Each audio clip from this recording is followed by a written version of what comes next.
The boy was just riding his bike. A normal Tuesday afternoon in a quiet Utah neighborhood. The sun was still up, the streets were familiar, he had no reason to be afraid. And then a car pulled up beside him. He didn't know who it was at first, but the woman behind the wheel, she knew exactly who he was. She had been thinking about this moment, planning it, convincing herself it was justified. Within seconds, he was forced inside that car, 11 years old, alone, terrified. And the worst part? The woman driving him away had a destination in mind, a speech prepared, and, allegedly, a husband waiting at home with a gun. What happened on September 17th in Provo, Utah would leave an entire community shaken, spark a criminal investigation, and force everyone watching to ask the same question. How far is too far when you believe your child has been wronged? My name is... And tonight, we're diving deep into the case of Shannon Tufuga, a mother, a city employee, and now a woman facing felony charges for what many are calling one of the most disturbing instances of parental vigilantism in recent memory. Let's go back to the beginning. Provo, Utah is the kind of city that people describe as wholesome, safe, family-oriented. Nestled along the base of the Wasatch Mountains, it's a place where kids still ride their bikes through the neighborhood without their parents hovering behind them, where crossing guards wave at children every single morning, where community and family are everything. It's also a city where, beneath that picture-perfect surface, tensions between neighbors can simmer for a long, long time. Shannon Tufuga was 40 years old, a wife, a mother. By all accounts, she was a woman deeply invested in her child's well-being. She worked for Provo City as a crossing guard, a job that literally placed her at the intersection of public safety and the protection of children every single day. She knew the neighborhood, she knew the families, and she knew the kids, including one particular 11-year-old boy who lived nearby. But nobody knew just how obsessed Shannon had become with this child. Nobody knew what she had been telling herself in the weeks and months leading up to that September afternoon. Nobody knew she had already made up her mind about what she was going to do. Now, to understand why Shannon did what she allegedly did, you have to understand what she believed was happening to her own child. According to accounts from Shannon's perspective, her child had developed a crush on the boy, this 11-year-old who rode his bike through the neighborhood, who had no idea his life was about to be turned upside down. And for approximately 2 years, Shannon's child had been pursuing this boy, following him, trying to get his attention, reaching out repeatedly in that clumsy, persistent way that children sometimes do when they have feelings they don't fully understand yet. 2 years. Shannon watched her child go through this, and in her mind, she saw her child being hurt, being rejected, being treated poorly. Whether she fully understood the dynamics at play or not, she had decided that this boy was a bully, that he was torturing her child, that someone needed to do something about it. But here's what Shannon may not have allowed herself to fully consider. The boy's mother told reporters a very different story. Her son had been on the receiving end of this pursuit for 2 years. 2 years of being followed, 2 years of unwanted attention, 2 years of a classmate who, despite being told no, simply would not let up. And one day, after all of that, her son finally snapped. He said something rude, something unkind, something that an 11-year-old boy might say when he is exhausted and frustrated and just wants to be left alone. One day, he got fed up with the fact that she doesn't leave him alone, the boy's mother explained. One sharp comment after 2 years of being pestered. That was the incident that pushed Shannon Tufuga over the edge. She didn't call the school, she didn't call the boy's parents, she didn't reach out to a counselor or a teacher or anyone who might have helped navigate whatever conflict existed between these two children. She made a different choice entirely. September 17th started like any other day. The boy was outside, doing what kids do in a safe neighborhood on a sunny afternoon. He was on his bike, riding through the streets he had probably ridden through hundreds of times before. He wasn't thinking about Shannon Tufuga. He wasn't thinking about conflict or drama or anything serious at all. And then the car appeared. Shannon Tufuga pulled up alongside him. What was said in those first few seconds we can only imagine, but what happened next is not in dispute. The boy, 11 years old, alone, on his bicycle, was forced inside that car. He didn't go willingly. He wasn't asked. He was taken. Shannon drove him away from that street, away from the safety of the open neighborhood, away from any chance of being seen by someone who might intervene. She drove him to her home in Provo. Think about that for a moment.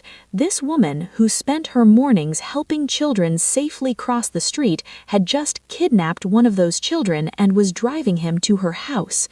Inside the car, Shannon made things very clear. She told the boy exactly why he was there. He was going to apologize to her child. He was going to face the consequences of what he had said and done. And she wasn't done delivering her message. She told him that her husband was going to beat him up. Let that sink in. An adult woman told an 11-year-old child, a child she had just forcibly removed from a public street, that her husband was going to physically assault him. And then, as if that weren't enough, she told him something even chilling. She said he was lucky that she hadn't run him over with her car while he was riding his bike. He was a child on a bicycle, and she told him he was lucky to be alive. When they arrived at the house, the nightmare didn't end. It got worse. According to the boy's mother, Shannon's husband was present, and he was allegedly brandishing a gun. An 11-year-old boy who had been kidnapped off the street and threatened with a beating was now in a home where an armed man was present. We don't know exactly what happened inside that house. We don't know every word that was spoken, every threat that was made, every moment of terror that child experienced. But we do know how it ended. They opened the door and told him to get out. The boy ran. He ran all the way home, every step of the way putting as much distance as he could from that house. And when he finally burst through his own front door, breathless and shaking and completely undone, he looked at his mother and said 4 words that no parent ever wants to hear from their child. "Mom, I just got kidnapped." Her mother's world stopped. She looked at her son, this little boy who had just been riding his bike 20 minutes ago, and she saw the terror on his face. She heard the hysteria in his voice. She knew immediately that something deeply, profoundly wrong had just happened to her child. She was furious, she was frightened, and she had a decision to make. What happened next shocked everyone, including perhaps Shannon Tufuga herself. Because the boy's mother, despite everything, was not immediately sure she wanted to press charges. Think about how remarkable that is. Her son had just been kidnapped, threatened with violence, held in a home with an allegedly armed man, and still this mother found herself hesitating. Maybe she wanted to handle it quietly. Maybe she hoped it could be resolved without destroying someone else's family. Maybe she simply needed time to process the enormity of what had just happened. But then she learned something that changed everything. Shannon Tufuga, in the aftermath of what she had done, had reportedly expressed 0 remorse. In fact, she had allegedly said that she didn't care what happened to the boy. And more than that, she said she would do it again. She would do it again. Those words broke through any hesitation the boy's mother might have had, because this wasn't a moment of rage followed by regret. This wasn't a mother who had snapped under pressure and immediately realized she had gone too far. This was a woman who, even after the fact, believed she had done the right thing. A woman who was apparently prepared to do it again if she felt it was necessary. The boy's mother picked up the phone and made the call. Law enforcement got involved. But even the investigation itself revealed just how complicated this case was, because Shannon Tufuga wasn't just any community member. She was a Provo City employee, a crossing guard, someone with direct ties to the very police department that would normally handle an allegation like this. Provo police recognized the problem immediately.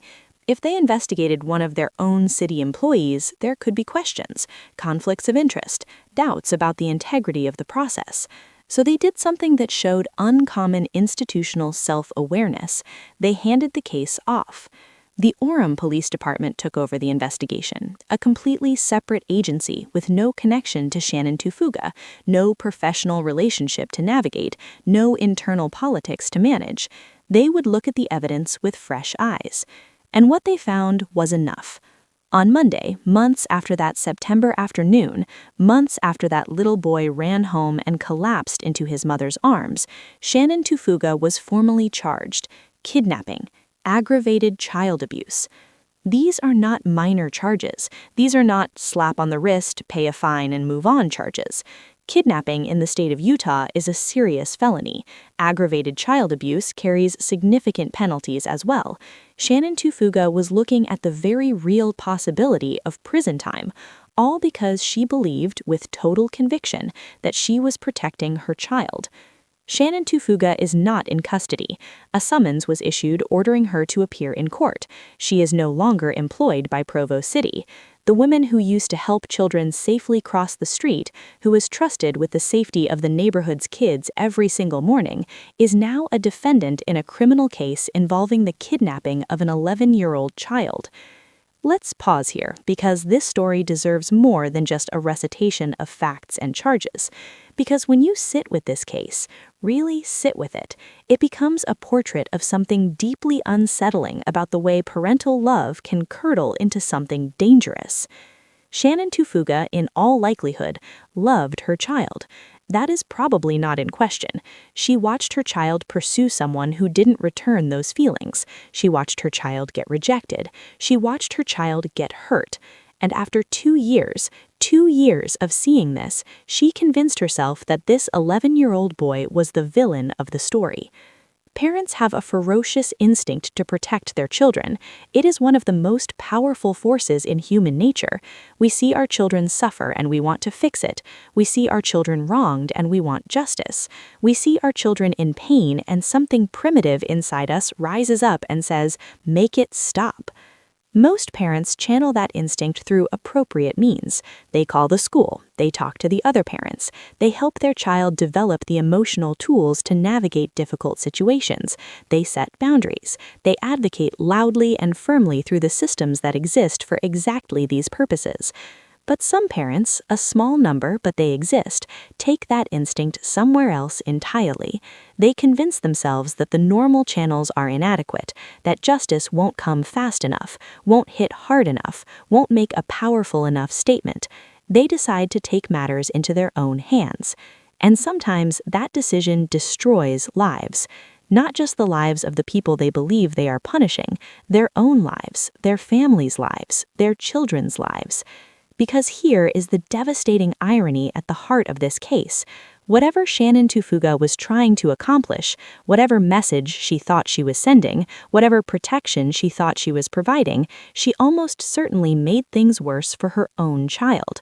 Her child now lives with the knowledge that her mother is facing serious criminal charges, that her mother kidnapped a classmate and brought it to their home, that her mother looked at a frightened little boy and told him her husband was going to beat him up. What does a child do with that? And the boy, the 11-year-old who was just riding his bike, will carry September 17th with him for a long time. Children don't simply shake off experiences like this. The memory of being forced into a stranger's car, of being threatened, of being in a home with an allegedly armed man, that doesn't disappear. It shapes things. It changes the way a child sees the world and the adults in it.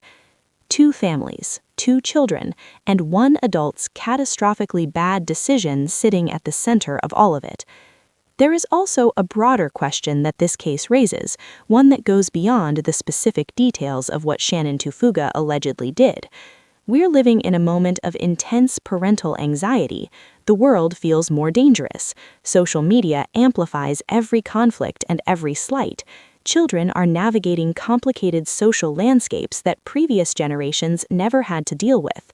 And parents, many parents, good parents, are feeling increasingly desperate about their ability to protect their kids from the very real harms that seem to lurk everywhere. That desperation is understandable, it is even sympathetic. But desperation, unchecked, can lead somewhere very dark. When we convince ourselves that normal rules don't apply to us because our child's well-being is at stake, we open the door to rationalizing things we would otherwise never consider.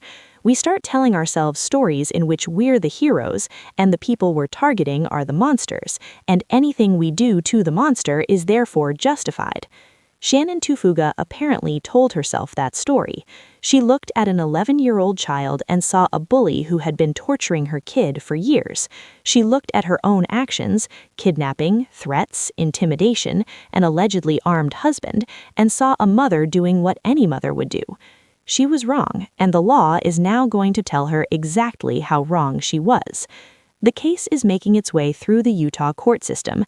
Shannon Tufuga has been summoned to appear in court to answer for what happened on that September afternoon. Provo police have been transparent about the investigation, crediting Orem PD for handling the case with independence and integrity. The boy and his family are left to pick up the pieces and try to move forward.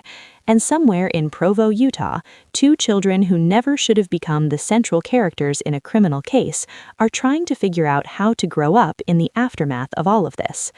Here is what I keep coming back to. When the boy ran home and told his mother he had just been kidnapped, he was describing a nightmare. But the nightmare began long before Shannon Tufuga's car pulled up beside that bicycle. It began 2 years earlier in the slow accumulation of grievances and misunderstandings and unaddressed conflict between two children and two families. It built quietly in the spaces where someone should have stepped in: a school counselor, a parent conversation, a moment of honest communication, but didn't. By the time Shannon Tufuga made her choice, she had been feeding a particular version of events for long enough that it had become the only version she could see. She had lost the ability, or the willingness, to imagine that the child on that bicycle was just a kid, imperfect, frustrated, maybe unkind in a moment of exhaustion, but still, fundamentally, just a kid. That is the thing that gets me about this case. The boy Shannon Tufuga was so angry at was the same age as the child she was trying to protect. He was somebody's baby too. He had a mother who worried about him, who waited for him to come home, who expected him to walk back through that door safe and sound. He almost didn't. Shannon Tufuga is facing the consequences of what she did. The legal system is doing what the legal system is supposed to do. But the real reckoning, the one that happens in the quiet moments, in the middle of the night, when the lawyers and the cameras and the court dates all fade away, that reckoning is still unfolding. For Shannon, for her husband, for her child who has to live with what their parents did, and for an 11-year-old boy who was just riding his bike on a Tuesday afternoon in a neighborhood he thought was safe. There are no winners in this story, only wreckage, and the long, slow work of trying to put something together from what remains. If you take anything from what happened in Provo, Utah, let it be this: the fierceness of a parent's love is not a license, it is not a blank check, it is not a justification for visiting your anger, your fear, your conviction upon a child who cannot defend himself. Our children are watching us, they are learning from us, they are becoming in so many ways who we are. What we model for them in our hardest moments, that is what stays with them longest. Shannon Tufuga wanted to protect her child. Instead, she may have given her child something they will spend years trying to understand, and she gave another child a story he will never entirely forget. The streets of Provo are still there, the bikes still roll through the neighborhoods, the sun still sets behind the Wasatch Mountains, but nothing about September 17th will ever be ordinary again.